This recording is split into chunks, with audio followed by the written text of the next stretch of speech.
Hello, everyone, and welcome to the Postmodern Art Podcast, the podcast dedicated to giving artists who are wowing the world over the platform they deserve. I'm your host, Nathan Ragland, and I hope you're ready for one good as hell episode today. Today we have Hannah Daigle, the creator behind the hilarious animated sensation Satina. She was fun to talk to and definitely one of the best conversations I've had on the podcast, and I hope you enjoy it as much as I did. If you do, make sure to support her and all of Scumhouse Studios in the links below. While you're at it, feel free to like and share the podcast, subscribe if you want to see more episodes like this, and comment your favorite part below. Also, follow us on Twitter at PostmodArtPod for future updates and guest announcements. And now, without further ado, please enjoy the Postmodern Art Podcast. Also, am I cutting out for you at all? Because my internet is not the best, but I hope I can. There was a moment there, but like at the same time, like for the most part, it's been solid. If you do cut out at any point, I'll just ask you to just repeat that little bit, and I can just easily splice that in there. Trust me, I'll be probably having the same issues on my end as well because my internet is also not the best. So, oh, I'm sorry to hear that. Well, it helps. I mean, it didn't really help whenever the modem is on the complete opposite end of the house, and I have to use basically a booster to make sure I have enough Wi-Fi signal to where it doesn't cut out like the feed 5 different times in a podcast. Oh my god, that's the exact same situation I'm in right now. I have to use a repeater in my kitchen, and my bedroom's like right on the end of the house. So the struggle with internet. Yeah, you understand what it's like then. Yeah, exactly. Oh my god. Good. I had to get the repeater because it's like I did basically a crash test dummy episode with a close friend of mine. The guy's name is Salvador Salcido, graphic designer. But it's like whenever I wanted to do this, I wanted to see if it would work. And I'm not joking. Like there was at least 5 or 6 different times, and there was a legit moment to where I just smacked this crappy little desk that I'm on because I was so frustrated. It was like I just want to make sure this works. Yeah. I'm sorry to hear that. It's very frustrating. It is what it is, and I mean, I've worked out most of the kinks at this point, so I mean, it's good. The only one that I haven't worked out, and it's only like appeared for the past month or so. There are times to where like about 45 minutes or an hour into a podcast, Discord just wants to restart for no apparent reason. Like, oh god. Like, yeah, they do that a lot when they update, and it's very strange because they don't notify you. It just seems to break down, and then they're like, okay, actually you have to install an update. Sorry. Right. Hold on. Which is fine. Yeah. Which is fine if that's the case. But I'm talking about like literally every single week for like the past month it's happened, which is weird. Oh my god. Yeah. That is weird. So pattern at that point. So if there's a point to where I am just gone for a second, then instantly reappear, you know what happened, and you need to backtrack a little bit. Yeah, sure. I'll be alarmed if that happens. I'll be wary. It's one of those, again, the struggles of internets. It's like, why won't you just work the way I need you to? Yeah, I know. It's a whole different beast. It will not bow to our whims. It's like it's like we try to control it, but in the end, it will always control us. Oh, of course. Yeah, that's par for the course. Goodness. What was I gonna say? I know. Sorry. Normally I'd ask if this is like your first podcast, but earlier today I was actually listening to the Newgrounds podcast where it was like you. You was it Shaggy that was on there as well as Dave? Yes, my friend Shaggy. Yes. The third, one of the members of Scum House. Yes, which we will definitely talk about that a little bit. Yeah, sure. I was gonna say, like, I was listening to that. Plus, on top of that, I listened to the podcast you guys actually did, the Podscum. Podcast. Yeah, we put out one episode of that, and we're trying to put out episode 2, but we're just super busy with a bunch of different things, so it's kind of railroaded. But hopefully that should be coming out fairly soon. We're like all podcast newbies, so we don't really know what we're doing.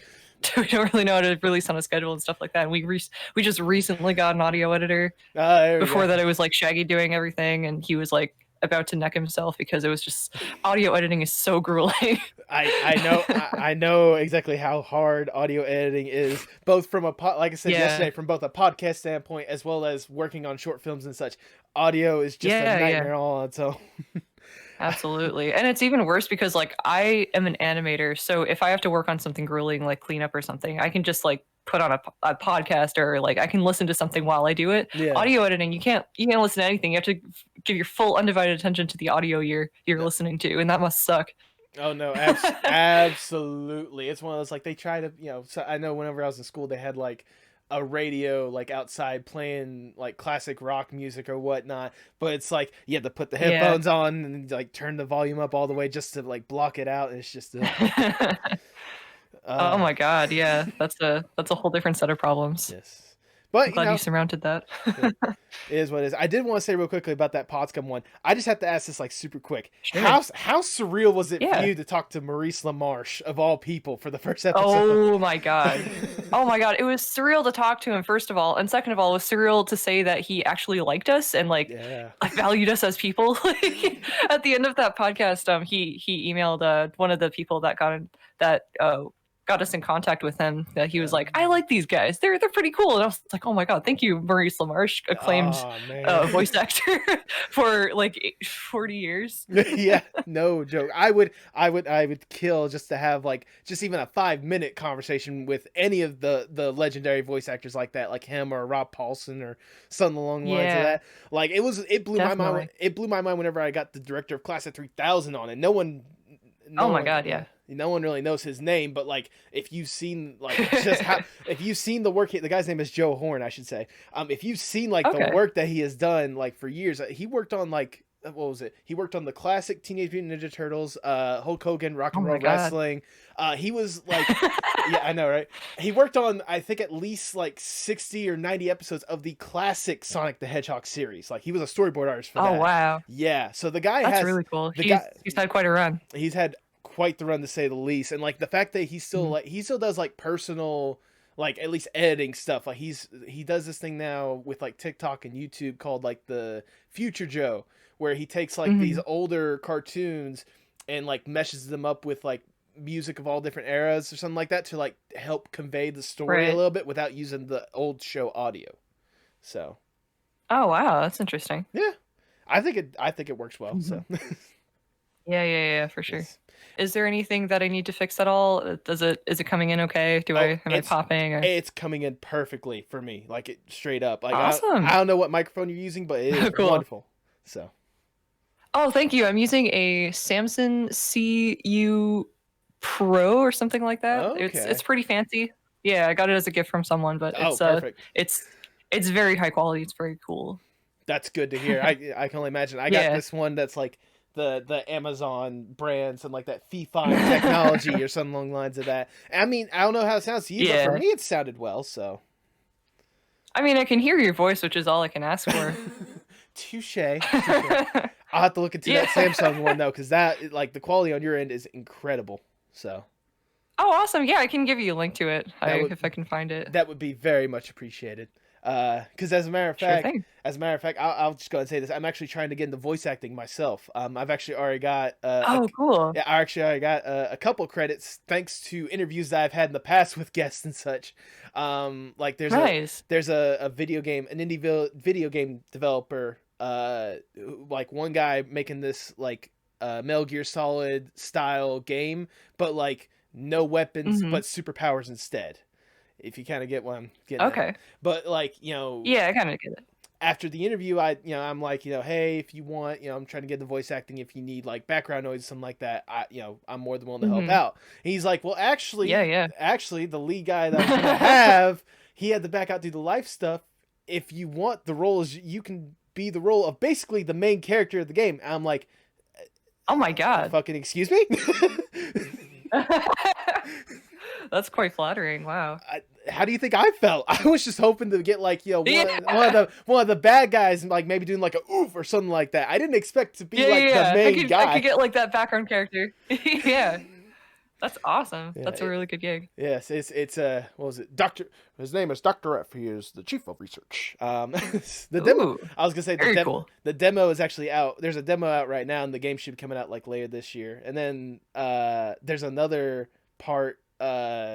Actually behind me, Mayhem, I should say. Which they the people behind that one, after the interview, I did the offer, and then like a week or so later, the guy messaged me. He's like, "Hey, so there's this character that I've had planned for a while. It's supposed to be the sidekick of like the hero, which is actually the antagonist in this case. Mhm. If you want, we would love to have you voice him." And I'm like, Oh "That is wow. absolutely incredible." Yeah, for sure. So I'm Yeah, you trying. never. It's all about knowing the right people at the right time. Exactly. I'm always trying to at least get my Yeah. name out there. As a matter of fact, with all these like, roles that I got through the podcast, I've actually gone out of my way now, and I'm actually trying to like audition for stuff now. And it's still like Oh, that's surreal to me, great. Yeah. so Yeah. Definitely put yourself out there. That's a good thing to do. I'm certainly trying and then some. Yeah. That's awesome, dude. Yes. Anyways, shall we get started? Or Mhm. shall we get to the podcast now? I think we shall. Okay. All right, Hannah, before we get started, I must ask the icebreaker question I ask for every single podcast. What is your most unpopular art opinion? Oh my god, my most unpopular art opinion. Mm-hmm. Um, okay. Here's one I just thought of. Okay. I went to art school for 3 years. I recently dropped out. Rest in peace. Uh, But before I dropped out, I took an abstract art class, okay. and I know a lot of people who do not like abstract art. They're like, "Oh, it's just shapes on a canvas. It's stupid. It's like pretentious bullshit." And I used to think that too, but I think there's a lot of value in abstract art. I really like. I like taking that class kind of made me appreciate the movement as a whole. Like Yeah. it's not really about the shapes or about like the pretentiousness, or at least like I don't think it is. I think it's more about deconstructing the medium and what humans define as art. And like it's also about uh, displaying putting a urinal in an art museum and calling it art, just to say fuck you to people who are like, art has to be this, art has to be like a painting of a scene from the Bible. Yeah. And then all of a sudden this guy just like puts this urinal in an art museum and everyone's like, it just causes a revolution. I think it's pretty cool. I don't know. I like abstract art. I think it had value when it took place, when the Mhm. movement actually took place. Maybe that's not like as spicy as you wanted it to be. No, no, no. Actually, I hate SpongeBob. That's That's probably a my little bit real more. opinion. I was saying No. that's probably a little bit more controversial. And I was actually going to mention something else, but before I mentioned the thing about the SpongeBob, I was going to say I actually agree with you with the abstract art thing. The thing that I was laughing about is Yeah. so the urinal piece or whatnot. I know exactly what artist you're talking about. You're talking about Marcel Duchamp, aren't you? Yes, Duchamp. Yes. Yes. I actually. Just put a lot of what was it called?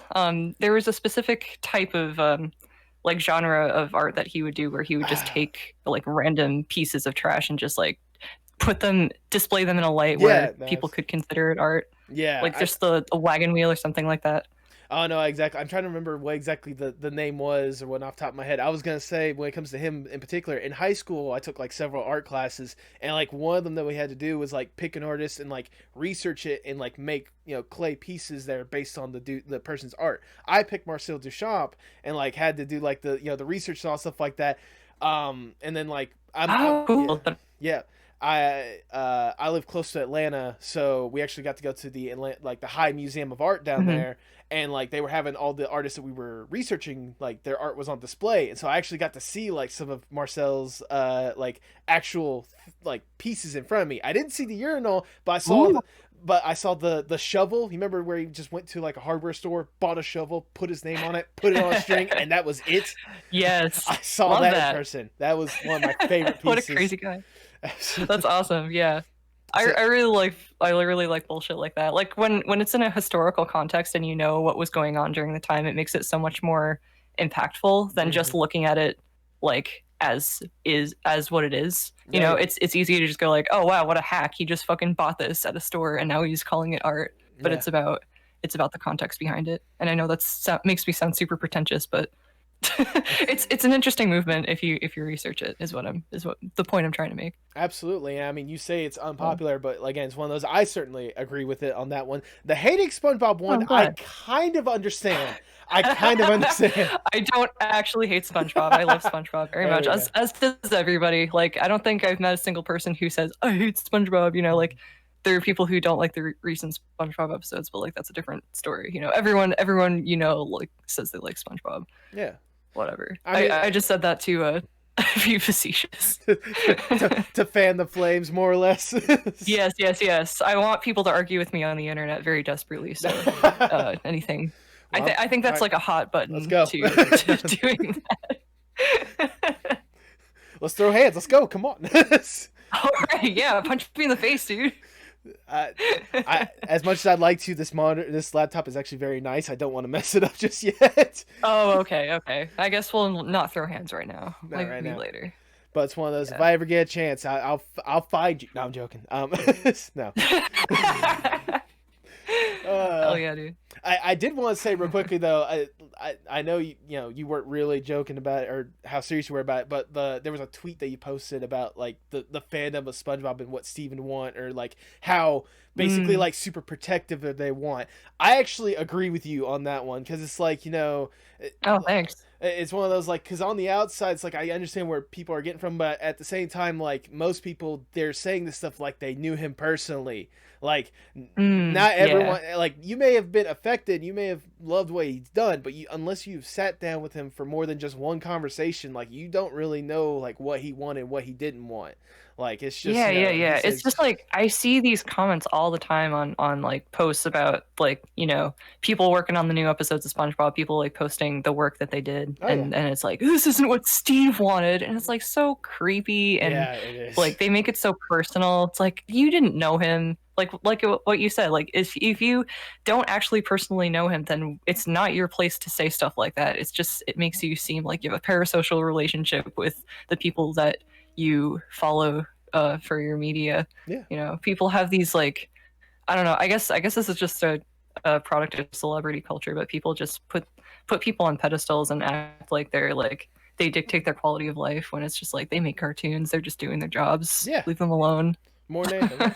I was gonna say, I actually I had a former guest on the podcast who actually worked on SpongeBob as a production assistant, like at like the season right after Steven had passed away, and like she was telling me about like the people that worked there for basically the entirety of the show's run, and like how they were affected by the guy. I would believe them if they had come out and said something about what Steven wanted and what he didn't want. Then definitely, a lot of people that, and it's just like a random fan that's just like doesn't like the CGI SpongeBob show. It's like, okay, yeah, I get that the show is bad and it's not your thing, but it's like not for you. Exactly. And you have no right to say like this isn't what Steven wanted, because you don't know what went down behind closed doors, and you shouldn't know. It's not your place. Like exactly. you're not in that industry. Your job is to consume the media that they give out to you, and you don't have to do that if it's not something you like. And it's like crazy that you have to say that to people, but some people just really need that talk, because they just grow up around this toxic culture and they think it's normal. Trust me, as much as I love the internet, it's very easy to see the toxicity like really showcase itself when people think they know what's best, but at the same time, I mean, we say all this stuff, but there's definitely a lot of good to come out of the internet as well. Obviously, you're here for a reason, so yeah, you can definitely build your career on the internet, and I don't know how stable it will be in the long run, but right now it's it's doing something. I'm making a little bit of money. I'm sustaining some people that are working with me, so it's good. It's good for to get exposure, and it's good to like get yourself known a little bit, but it's like once it goes into that dark place where people just like are attached to your life, it's just like it makes you want to run away and like live in a barn. You know what? I totally get where you're coming from, but before you run away to that barn, how about we actually get started with the postmodern art? Sure. I would love to do that. There you go. Let's get started with the Postmodern Art Podcast. Welcome, everyone. I'm your host, Nathan Ragland. Feel free to subscribe or follow on whatever streaming platform you prefer. Follow us on Twitter at PostmodArtPod for future updates and guest announcements, including today's guest. She is one part of the Scumhouse Studios and the creator of the animated internet sensation Satina, with the first episode having close to 10 million views on YouTube. Welcome to the podcast, art machine and lover of googly eyes, Hannah Daigle. How you doing today, Hannah? I love that fanfare. Hello. Nice to be on the show. Thank you for having me. Well, thank you for taking time out of your probably busy schedule right now to sit down and chat. I really do appreciate it. Especially after all this time that I've tried to get you on the podcast. Yeah. It's we've wanted to do this for a while, but I, stuff I kept coming up. no, So I now completely. we're the planets have aligned. So There you go. No, trust me, I completely understand it. I was just yeah. gonna say I wanted to have you on for like the Halloween episode because Satina, demons, Halloween. Right, I scary thought, demons. yeah, I know Yes. that would have worked, but at the same time, I know that life has a different way, and either way, it worked out in the end. So once again, thank you so much for taking time every day, sit down, chat about your stuff. Before we really divulge into what you've made, like Satina and stuff like that, let's go back a little bit. I want to know the origin stories of Sure. Hannah. What exactly got you interested in art and animation in the first place? Well, I was born, popped out of the womb, and I had a pencil in my hand, and I was like, I want to draw.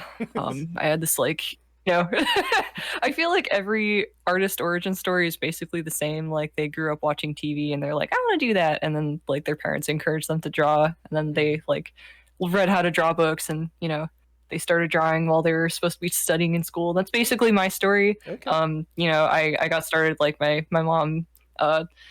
There was a period of time where my mom and I still had TV, and I would watch SpongeBob, and I would be like, I want to do this, Mm-hmm. and I made like little stories. I would like staple paper together, and I would like make my Oh. little SpongeBob books, and I would like make him go on adventures and stuff. Mm-hmm. So, it was. I always thought that was very fun. That was like a highlight of my childhood, and of course, my mom encouraged it. That's like one of the main reasons why people are artists. This is that they have like people in their family who encourage them to keep doing it, and I think that's really important. So yeah, that's what happened to me. I what else? What else? What else? I yeah, I guess that's my origin story. Okay. No, I Is there mean, something specific you want to know? no, I mean that's a good origin story, and I mean obviously it's always Thank wonderful you. to have that kind of support behind you more than anything else. When did it for you just become like a love for the stuff that you watch to more of a passion and a desire to make it an actual career? Um, I'm not really sure like exactly when the spark happened. I always knew I wanted to be an artist. I was like, well, of course, when I was little, I thought like being an artist was just you know, drawing a picture and having people hand you money. And I guess that's like true for some people, but it's a little more complicated than that. Yeah. And I thought for a while that I wanted to go into comics. I'm kind of still on the edge. Like I'm kind of an animator, kind of a comic artist. I like both of them a lot. But I would also read a lot of Garfield comics, and I would read a lot of newspaper comics, and I would like try to make those. And then I think a little bit after that, I learned how cartoons are made. Like I would watch like behind the scenes on my favorite cartoon DVDs, and I would be like, oh wow, that's how that works. Hmm. And it the possibility of doing that myself became a little more real to me once I actually knew it was possible. It becomes more personal once you see it in that light. It's like it's no longer just like something that you're seeing. It's like something that like you can deconstruct and like get into the inner workings of, and I think that's really cool. Oh no, absolutely. I was gonna say it's funny that you mentioned the behind the scenes stuff. I was basically the same way with Mm, like films and such. Like there were times where yeah. like we would get like a new DVD, something like that, or like we rent a DVD, and I would be the one to watch the bonus features before I watched the actual film. Like that's how much I love that kind of stuff. Yeah, definitely. That, You that gotta let those bonus features on the DVDs, man. That's like oh something yeah. that doesn't really it's not really a thing anymore because of streaming. I mean, if they are, it's one of those like they'll promote it on like their Twitter page or something like that, to where it's like, Yeah, check out yeah, this yeah. cool little behind the scenes stuff, or like it's upon like the actors or directors themselves to like post that kind of stuff out there. So, but Right. yeah, I know you mentioned it a little bit with like SpongeBob and Garfield stuff like that. What was exactly sort of a inspiration for the style and the artwork that you produce today? Okay, besides SpongeBob and Garfield, and I think those are actually like my two biggest inspirations, Okay, to be fair honest enough. with you, even though like the Garfield thing I don't really want to admit. But it like the big eyes and the way I draw like hands and like the way I do shorthand for like fists and like feet and stuff like that, Hmm. definitely like solid Garfield roots. if you like There's no if you shame in look at that. like mid 2000s. Yeah. I know Garfield's kind of like a meme now. People like to fuck like poke fun at it, but Yeah. I really like absorbed the art style for that thing. Okay. I also think like a lot of other comics like Calvin and Hobbes. I think that's like a big inspiration for a lot of people. My art style. What else? There's always a bunch of them that I can never really know how to pinpoint. I think Regular Show had an impact on me when I was a teenager. Really Yeah, loved makes sense. Regular Show. And whenever I draw human characters, that definitely shows up. Yeah, Like absolutely. the um Steven Universe too, I think, infected my art style a little bit. Steven Universe, I really liked like the first two seasons of that show because it was very the storytelling was very impactful, and Oh, I wanted to absolutely. make stories like that.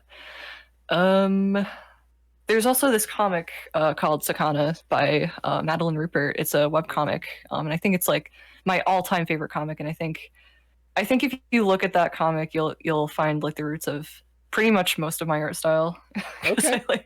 I read it back in 2016, and I just absolutely fell in love with it. And I don't think it gets a lot of love in the in communities outside of the webcomic community. So I try to take like every chance I get to promote it. So go read Sakana by Madeline Rupert. It has like I don't know how many pages it has, but it's been running for over 10 years, and Yeah. it's a very good story.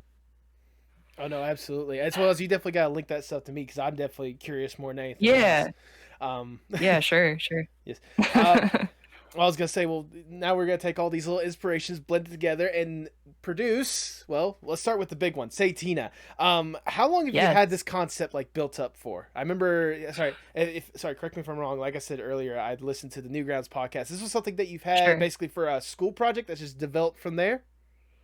Yeah, it's always funny when people say like, "Oh, this is my big, this is my big claim to fame," because I actually haven't had Satina for very long. It was just like a product of my college assignment, Mm-hmm. which kind of sounds cheap, but it's like it started off as something very simple, and it turned into something that's very dear to my heart. So it's not like I don't know. It's just funny how big it grew and how Mm-hmm. quickly it grew. Because I had a webcomic like before Satina that I thought was going to be my big claim to fame, and then I ended up Right. dropping it for in favor of Satina. Oh. And I guess we can get into that later. But Mm-hmm. yeah, Satina, I think I conceptualized her in like 2018, so it hasn't been very long. Mm-hmm. She's just a baby still, in every sense of the word. I was gonna say both figuratively and literally, I guess. So, Yes, of course. Yeah. um, Yeah. so when did it for you sort of snowball from this little like project and concept more than anything else to something that was gonna be like a legitimate product, like a legitimate pilot made and everything? Well, I had the idea in mind that I wanted to do something more with it that other than just my student film. Like I was like, maybe I'll make it into a comic, maybe I'll make it into a show like someday in the far off future. You know how it always is with your ideas. You're like, Of oh, maybe course. this could be a show in the distant future.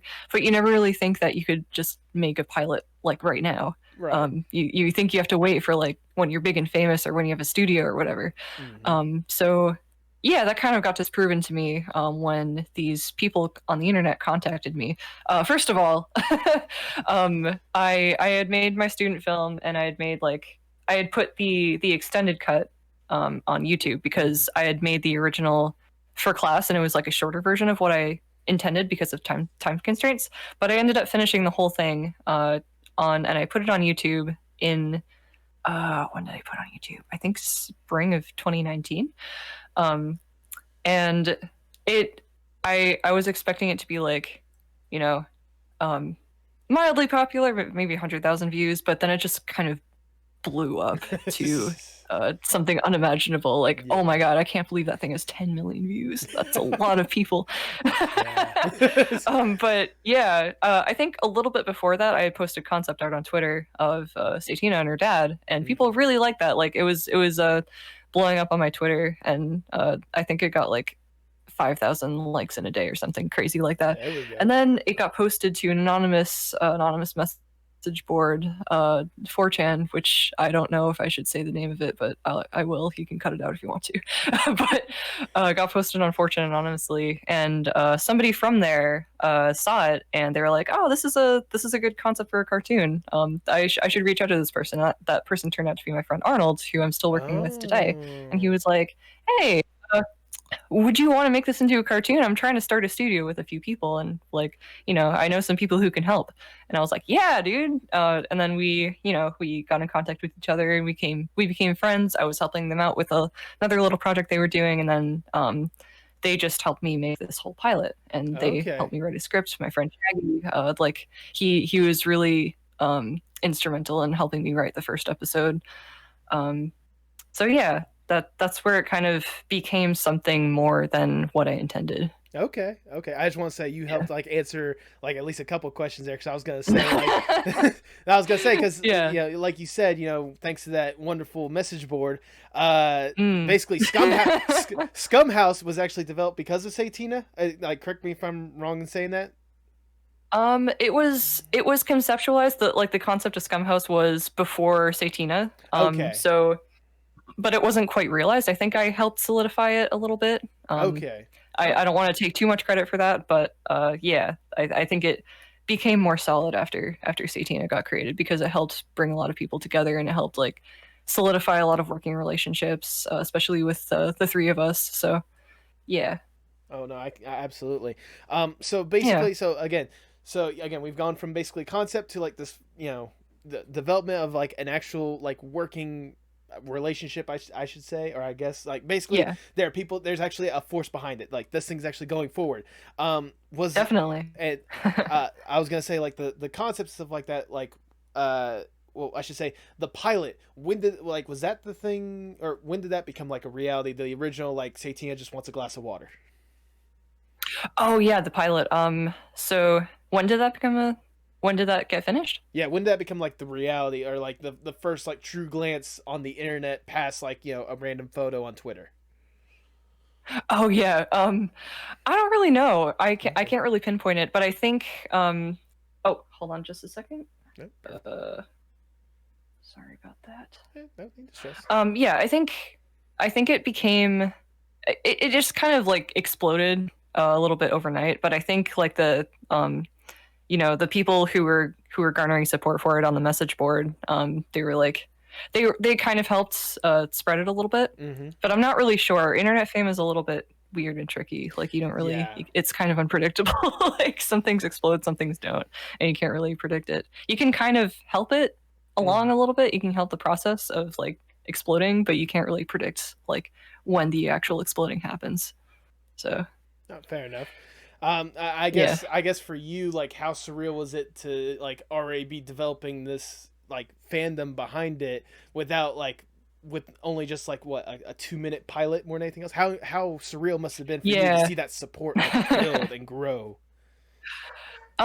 It wasn't extremely surreal to me because I was used to like the fandom thing a little bit Mm-hmm. because I had my webcomic, so I kind of Okay. had a user base that way. Okay. And that was a little surreal to me that it was like the thing that I made was growing and people were liking it. That's always a really nice feeling. But I was like, it was a little surreal how fast it was, I would say, because it took me a long time to build up this support for my webcomic. It took me like maybe 5 or 6 years before it really got traction. Okay. And then Satina kind of happened overnight, and I was like, "Whoa, okay." Yeah. But it kind of made sense to me. Like I think the concept is really really cool, and like it's kind of one of the things that's a little bit vague, so you can take it and run with it. Like Mm-hmm. a demon daughter and a human dad and like a demon queen mom. Like that's something that you can imagine a lot of scenarios with, and I think people have a lot of fun imagining like situations for that, which is why I love the concept so much. And I think that's why it's one of the reasons why it works so well is because it's so collaborative. So it opens up a lot of ideas for with the people I'm working with as well. I was gonna say, yeah, it certainly leaves a lot of ideas open, and certainly those Yeah, ideas will lead to a lot of great episodes, including the first one that's already been yeah. released. What was the process like, sort of developing that first episode, the first like 13-minute one?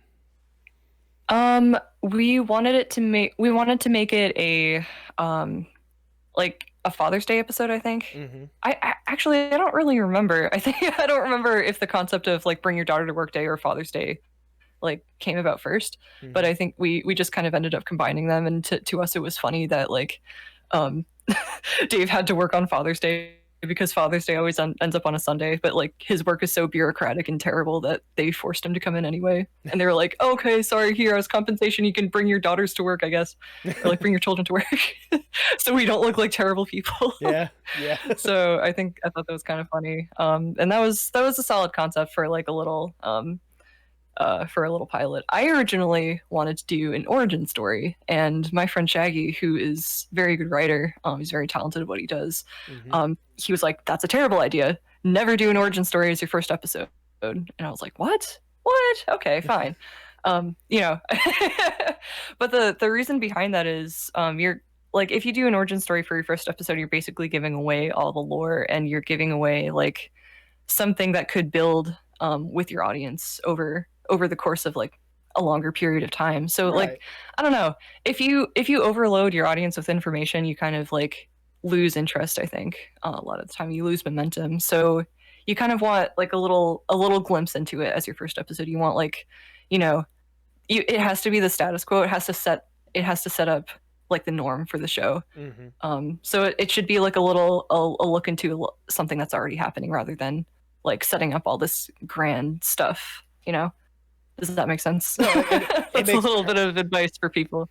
I was gonna say it makes perfect sense on my end. I totally get what you're talking about, because it's one of those, you want to hook them in. You don't want to like, you know, overload them with a whole bunch of stuff. You want to give them a reason to keep coming back and seeing more than anything else. Yeah, and I think a lot of people who have these like really big ideas for shows, and they have all this world building, it usually falls flat on its face because it's just like so much information that people can't necessarily connect with. People like relatability, like first and foremost. They like to connect with the material they're being given. So like something simpler is always better, in my opinion, because it just like leads it just keeps things open minded, you know. Well, it's one of those. So again, you got this concept for the bring the father to work day, and obviously a concept could take you so far, but then actually putting in the work for it and getting it done is a whole nother thing. What was the process like for you? Basically helming your first like full like production like this. Oh my gosh, it was there were a lot of bumps in the road because that was my first time being you know, quote unquote showrunner, and I was pretty much thrust into it. No offense to anyone else I was working with, but it was like, whoa, I'm just being thrown into this big project. And I think I handled it pretty well. I think everyone else handled it pretty well. But there were definitely a lot of things that we look back on and say like, oh yeah, we definitely could have done that better. We could have managed that better. So it was just basically a big learning process for all of us. Like making the pilot, because I made that on my own completely. That was a learning process for me. But making this big 13-minute episode was a learning process for the whole studio. Right. So it was pretty cool. Like we were all just basically learning the workflow and how to work with each other and like building working relationships and stuff like that. Yeah, it was really nice. I don't regret any of it, obviously. But I don't regret like any of the mistakes that we made, because we can just use those mistakes and like learn for the next episode we make, which we are making another episode. I know a lot of people ask about that. But, yeah, exclusive, it is happening. It's just taking a while. Yeah. And obviously, like it was a very well done. I mean, with the mistakes, stuff like that, and obviously you brought some incredible talent on board with stuff. I won't talk about everyone that you brought on board, because some of them you've already talked about in the Newgrounds podcast, which I'll be sure to link in the description for the people that are wondering. But like, how is it for you just to see like these incredible people that, you know, have done these incredible things being on your personal project more than anything? Oh my god, yeah. I had contacted a lot of animators that I had looked up to, and people I had wanted to contact for a while, and it was just basically like I was a little starstruck. I was like, oh my gosh, this person I've looked up to for years is working on something I'm making, and it's really cool. It's like, especially when they're like, oh yeah, I love your stuff. Like, you know, it's really like, what? You like my stuff? Oh, I like your stuff. You know, kind of thing.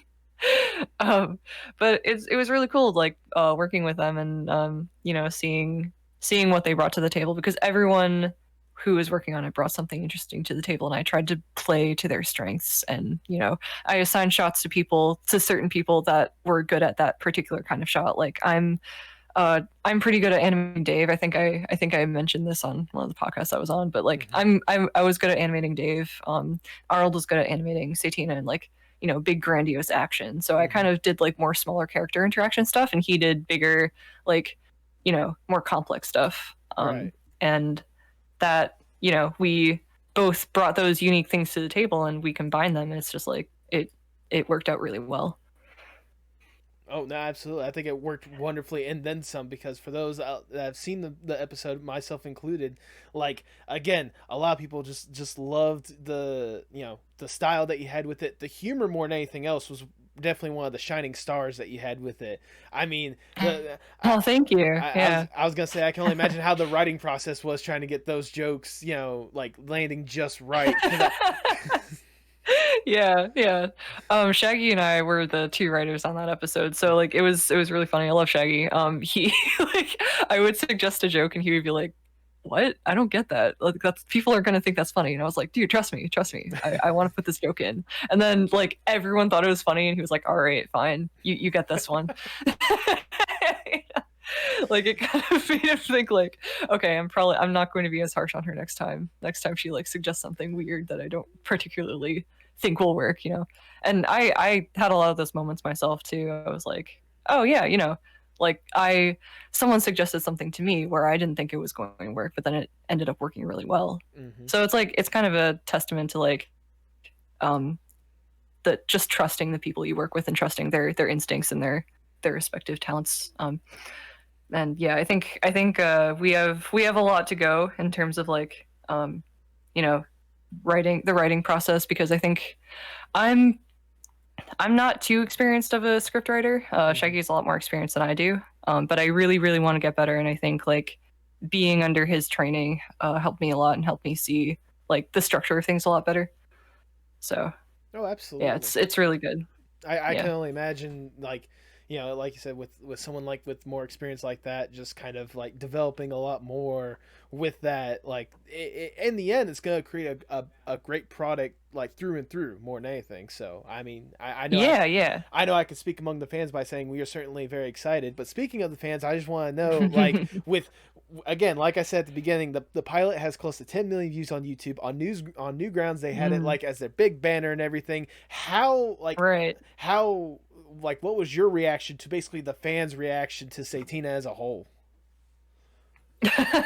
Well, we were really excited to see the reception of the first episode, and I can say that we were very delighted by the reaction. We got some criticism too, like some people saying like, "Oh, this could have been done better," and that's always nice too. Like you can't always just have like glowing fan reviews and stuff like that. You gotta have stuff like, "Oh, this could have been done better," and I didn't think this was very good, and then you kind of take those things into account for next time. So like yeah, every little bit of feedback is great. I sometimes I just like going and reading the comments on the first episode and like still seeing what people think, and it seems like people are really they really like the concept, and they're excited to see more of it. So that's what we want. Absolutely. I imagine that they're also very intrigued to see the origin stories based on the questions that they have about one particular aspect that I don't want to bring up, but we all know what we're talking about. We all know what I'm talking about. The age-old question. Oh my god, people just keep asking it like I'm going to they keep like putting it in the comments like I'm going to answer them right then and there. It's like, no, that's the point. No, you have to see. You have to find out. What you need to do is just start like messing. I can't just give it away. You need to start messing with them and just like for every single one, give like a different response. It's like, oh, they brought down the spirit of Elsa from the ice mountain, or something like that. Absolutely. It's all about the storks. The storks came. Yeah, they like really messed up. A stork got roasted over the hellfires, and that one just happened to deliver. Yes. People can. I really like seeing people's fan theories and seeing like how right they are and how off they are. Like it's always fun reading those fan theories and seeing like oh, you got it right, but you didn't quite get the mark. Like try again, buddy. Try again. Maybe you should discuss it on the Satina fan forums a little bit more. There you go, the fan forums. I don't even know if those exist, but that would be cool. Anyway. I'm sure if we dig far enough, I'm sure there's at least one out there. There's got to be like at least a Satina subreddit or something like that to where they're discussing this stuff. I think there is, and every now and then it pops up on Co again, and it's always I don't go on Co myself. Mm-hmm. But I have a lot of friends who do. And they like tell me whenever someone posts something Satina related, and I kind of like dip into the thread and kind of silently read it, and I'm like, Mm-hmm. oh, okay, all right, that's what people are saying when they don't think I'm looking. It's like sometimes it's good, sometimes it's like it just gets really weird, and I like, I'm like, okay, that's enough for internet for the day. There we go. But it's always fun reading theories is my final point. There we go. And if you want to leave your own fan theory, do it elsewhere, please. I can only imagine. Please post the graphic details of Satina's conception right in the comments below. Thank you. I will send you pictures. I will send you those comments if I get them. I'll tell you that right now. Just send them in the mail. Send them in envelopes. Yes, let me go and give you the PO This box. is what you've done. I'll tell you what. I'll even give you my email. Just as PO Box 123 Nowhere Anywhere USA. Nowhere USA. Nice. Nailed it. I live in Courage the Cowardly Dog's house. Oh, Yeah. there you go. There you go. Yeah, Houston. Yeah, Houston lives not too far. Or yeah, he lives not too far from where I live. So there you go. Oh, cool. All right, you guys are neighbors. Yeah. Well, you I can see. say neighbors, but I mean, you see the distance. Anyways. Right. I mean, like, if anyone within a 50-mile radius is like counts as a neighbor, nowhere. I think it's what 55 for me. Not joking. 55. you just Just missed the mark. Darn it. Maybe next time. Maybe next time. But anyways, come back down now. Anyways, so again, you got this incredible fan support for what you guys are going to be doing next, and I don't need to shower you with praise, but I will because it's my podcast and I'll do it. I just want to say thank you. I do want to say, like, for me personally, like, more than anything else, the humor was like the thing that got me the most with Satina. Like, the concept was absolutely great, but like the performances that all the voice actors gave more than anything else. I especially love the fact that you got voiceover Pete on there, Psychic Pebbles as well, and then on top of that, just Brock Baker with his little ad lib. Like, that was just golden on top of more than anything else. Oh yeah. The cast of characters we had was really fantastic. Like, they for Satina, it was like she wasn't as experienced as a lot of the other voice actors, but she did a fantastic job. Like, especially like doing that kind of voice for the first time for a prolonged period of time. She really nailed it. Yeah. And then I think Hans Van Harken as Dave is my favorite performance. Yes. I'm probably biased because I love Dave as a character, but I think his voice is absolutely perfect. And that was Hans was a friend of Shaggy, so he was the one who recommended me to him, and I was like, oh my god! Like, the first time I heard him, I was like, this is perfect. Oh no, absolutely. I couldn't believe it. The one that I just personally love is obviously, like, don't tell me you forgot eggs. that is one of the best lines of the entire thing. Yeah. That was such a good delivery. It was a perfect delivery. So hands, I have to give a round of applause. Hands, to Hans. So. Yes. Shout out to my boy Hans. There you go. Yeah.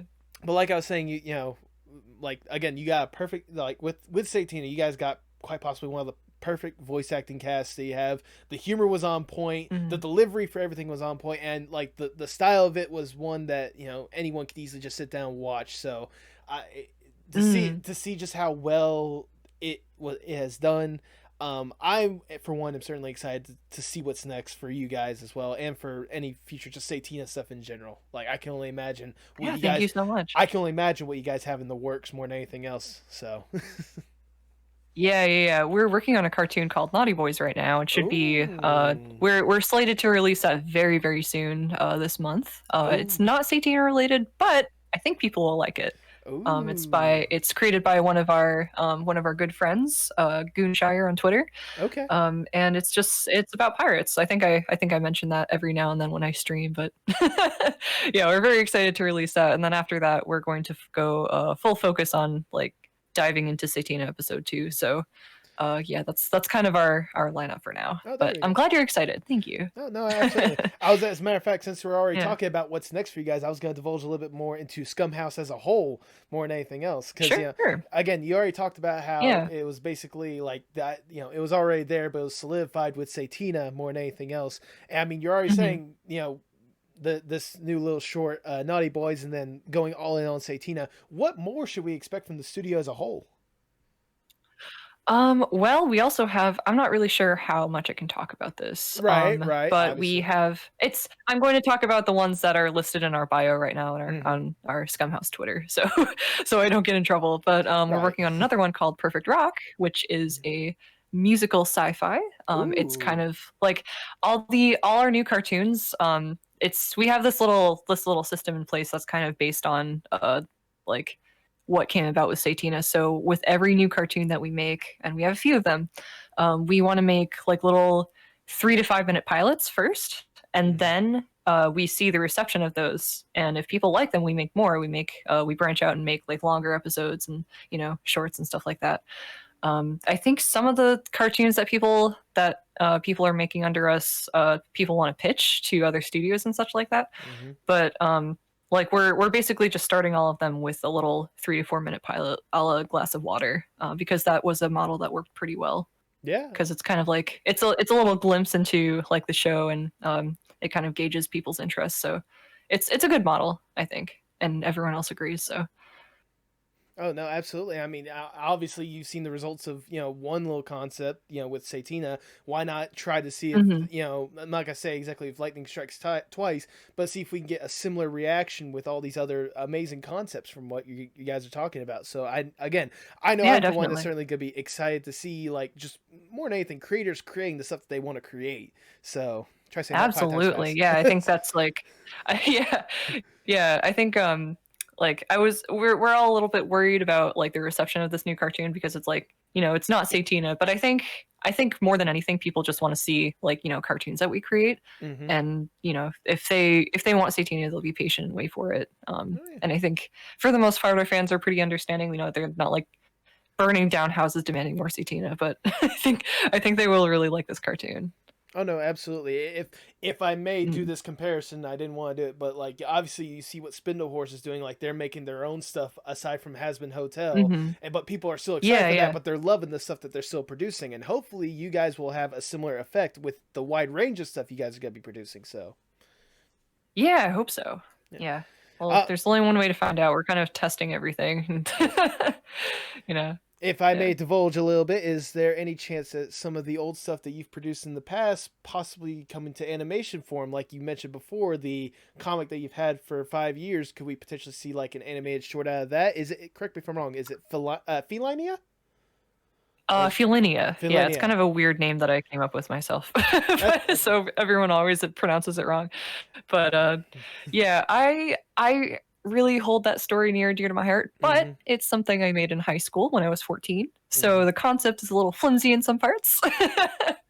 It's not like Satina where I had this like vast mountain of knowledge, Right. and I was Right. ready. I was more ready to create something that I knew what I was doing with. And with Filinia, it was like kind of just something I made for fun, something, you come up with when you're kind of a kid. And it's Mm-hmm. not that solid in some areas, but I still think there's value to it. A lot of people, some of my close friends kind of like point at it and laugh, go like, haha, that's, you made a comic about furries. But like, I really like the concepts. And if I could, I would like go over and do like a whole new comic. I would redo it, and I would like kind of build it from the ground up with all the knowledge that I've amassed instead of just doing it when I was 14 and like clueless about everything.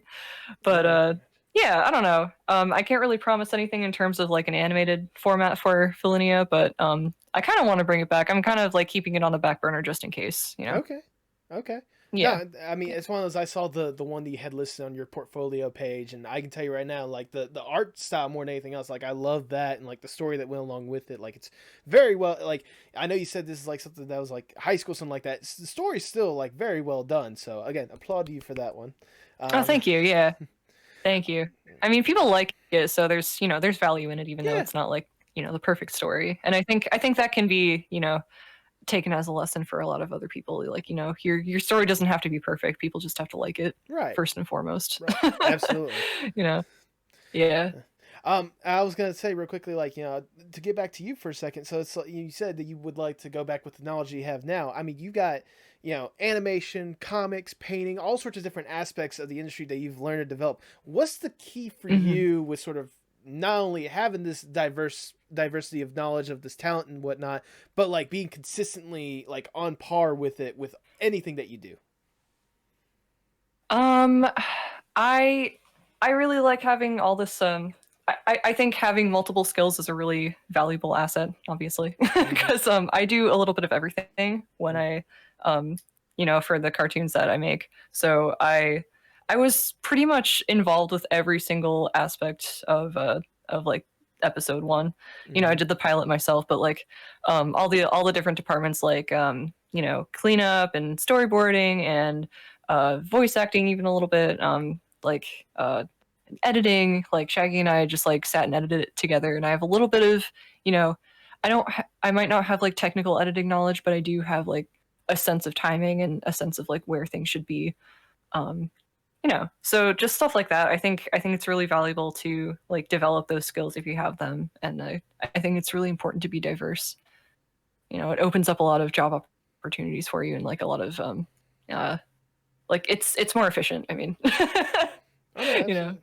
I mean, like, yeah. I know, with you sort of like jumped head first into just, producing your own stuff more than anything. But I think for a lot of people, when it comes to the Hmm. industry as a whole, you can probably make you can attest that it's great to just have, maybe not be the expert, but at least have a good general knowledge and be consistent with all these different areas and aspects of it. Because Yeah, for you as a showrunner, it certainly helped with making sure that Satina was the product that you wanted it to be.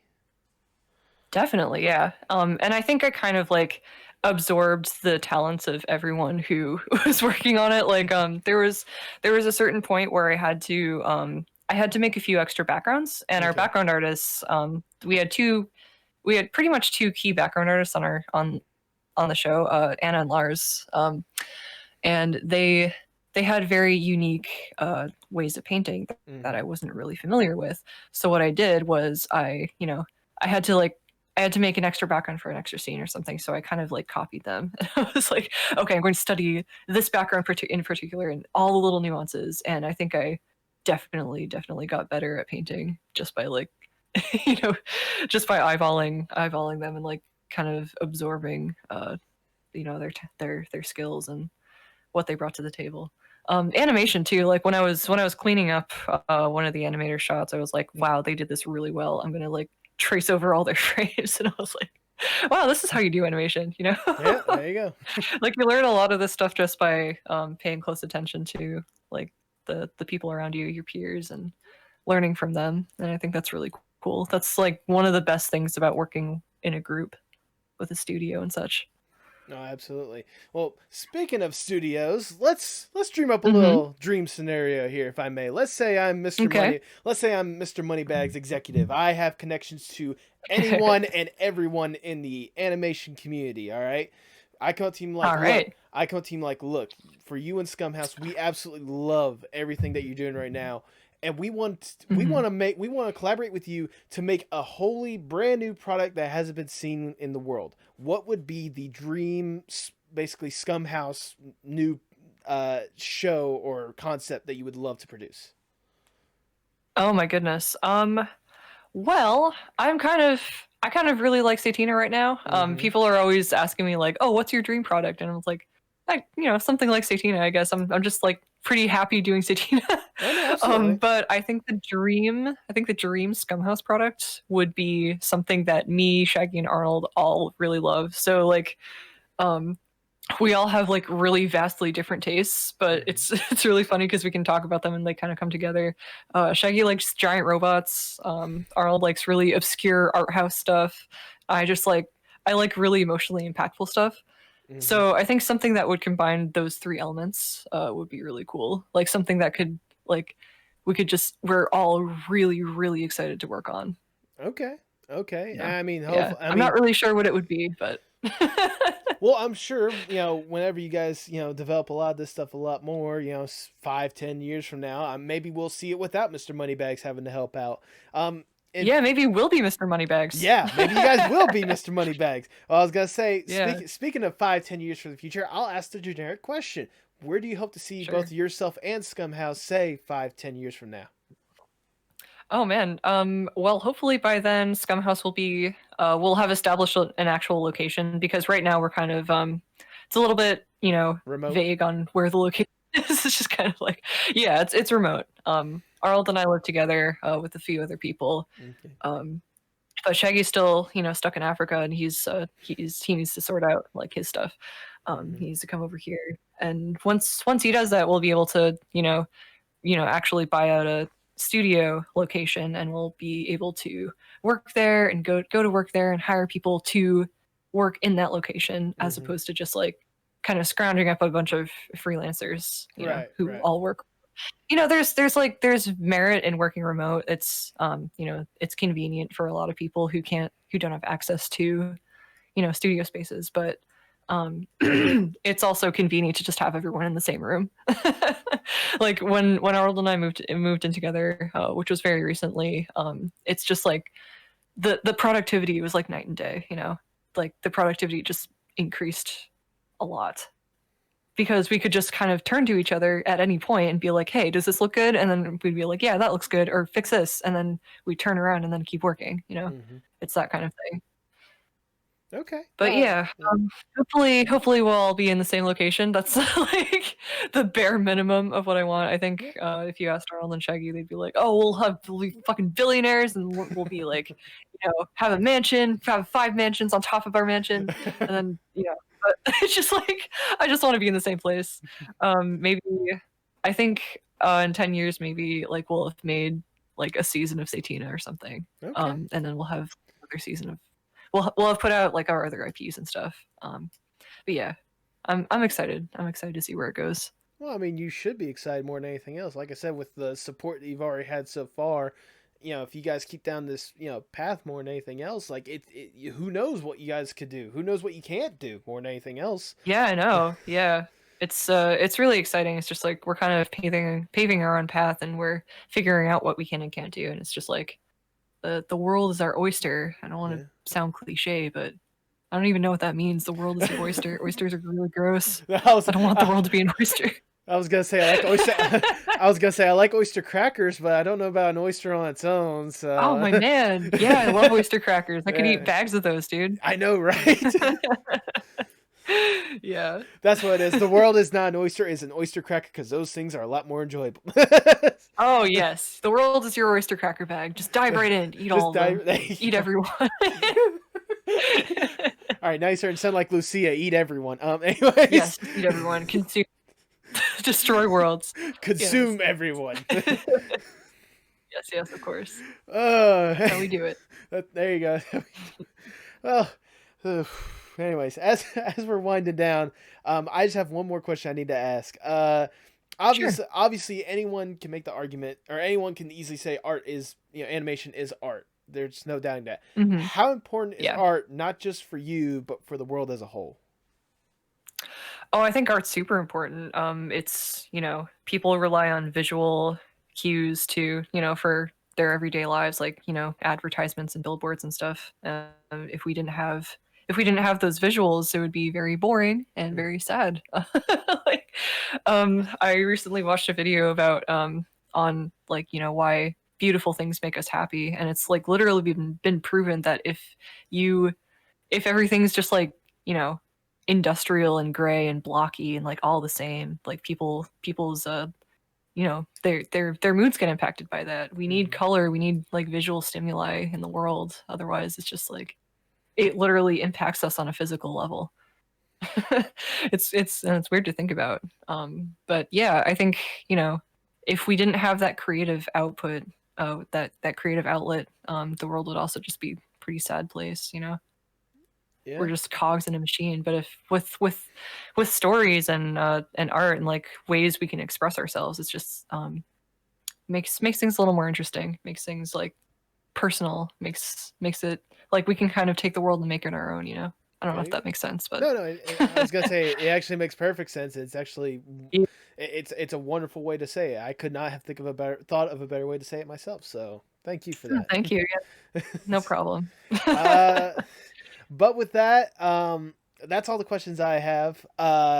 All right. I just want to say thank you, Hannah, for taking time out of your day to sit down and chat. I've had an absolute blast with this conversation, and Of course. I know I've already showered you with a lot of praise when it comes to Satina alone, but I was just saying, I'll go ahead and say that not just with Satina, but with all the stuff that you've done, you know, it's easy to see kind of the style that you've developed and sort of the humor and the just everything that gets blended into the art that you produce, and it's incredible to see, and it's wonderful to see sort of the success that's come along with that so far. And I know I'm one of thousands, if not millions at this point, that's certainly wishing for the best and hoping that this, you know, this keeps going up. And I, you know, with all the freaking, you know, was it the stock market BS today or whatnot or recently, I cannot wait. I cannot wait to see the Hannah stock go to the moon.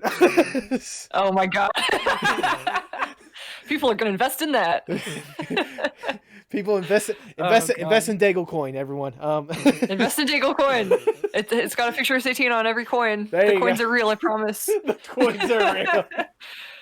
But yeah, thank you so much for your kind words. It really means a lot to me. I'll be sure to spread the good word to my crew members as well. Aww. But yeah, I'm really glad that you're excited, and I hope the sentiment is true for other people as well. I hope so. So thank you. Well, thank you. I do want to say as well, as you're spreading that word out to the other members of the crew, if any of them want to drop by on the podcast and talk about their experience as well as what they're producing, there is an open spot for any and all of them. So. Oh, awesome. Yeah, you should definitely reach out to them. I can give you their socials and stuff like that. I would greatly appreciate that. I'm always looking to like I said, I want to create a platform of, you know, giving artists who are wowing the world over the platform they deserve. And especially with Satina alone, like if that's what they're doing, helping you out with something, I can only imagine what they want to do with their own personal stuff. So if any of them are... Oh, for sure, yeah. So for those that are listening, if any of them want to come my way, do not hesitate to message me. As a matter of fact, if you go to the Twitter at postmodartpod, my business email is there as well. So awesome. Yes. Nice plug. Yes. I try. I'm trying to get Absolutely. this. Well, speaking of good plug, go ahead and plug yourself for the people that people at home. All right, cool. My YouTube channel is my name, Hannah Daigle. If you look up my name, it's just there for some reason. I didn't make a username. My Twitter is Hey Daigle, Hey Daigle. My Instagram, I don't remember my Instagram, but if you go on my Twitter, you can see the rest of my socials because I have a big list of all the stuff I'm on. So there we go. Just head over to my Twitter. I'm most active there. Watch my silly little videos on YouTube.com if you must. And yeah, thank you. Check out my other, the other crew member stuff too. Arnie _guts, Arnold's Twitter, and Weezer Blood Orgy on Twitter, Shaggy's Twitter. My favorite Twitter username of all time. It's certainly up there. Yes. But yeah, thank you so much for having me on the show. Really enjoyed this conversation. And I do want to say for the people, if they're wondering about, links and all stuff like that, I'll be sure to have them below as well. So don't worry, you won't be too far gone. All right. But I'm glad you had a good time more than anything else. And I really do appreciate, like I said, you taking time out of your day to just sit down and chat. Like I said, I had a blast with this conversation. So once again, thank you. I'm glad to hear that. Yeah, no problem. Thank you. Do you have any final words before we sign off? Dingleberry. That's my final word. No, want to come up with a clever quip or something? Never apologize. Dingleberry. Fine, Dingleberry. Final word. With that, Dingleberry. Oh goodness. With that, all I have left to say is hasta luego, mi amigos. Amen, brother.